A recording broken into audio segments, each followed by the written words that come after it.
Début 2023, le Togo revalorisait le salaire minimum interprofessionnel garanti, SMIG. Le montant de ce salaire minimum était alors passé à 52 500 francs CFA, contre 35 000 francs CFA depuis 2012. Une décision prise et annoncée après des négociations et un accord entre le gouvernement et les partenaires sociaux.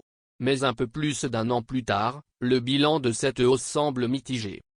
Selon le mouvement Martin Luther King, MMLK, du Togo, la hausse du salaire minimum, qui devait avoir un impact positif sur le quotidien des travailleurs togolais, est diversement appliquée par le secteur privé.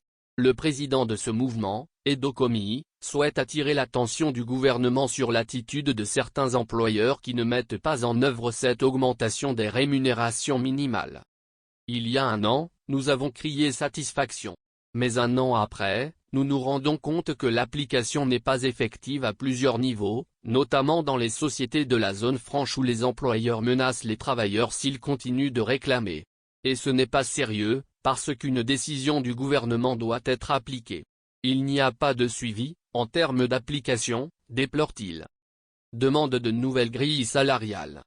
Des difficultés également constatées par Emmanuel Agbenou, le secrétaire général de la Confédération syndicale des travailleurs du Togo, mais surtout au début de l'année dernière.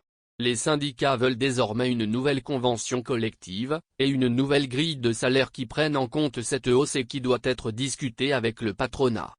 Au début, des employeurs ont menacé de licenciement et le ministre est intervenu pour dire « Aucun travailleur ne doit être licencié parce qu'il y a une révalorisation du SMIG ».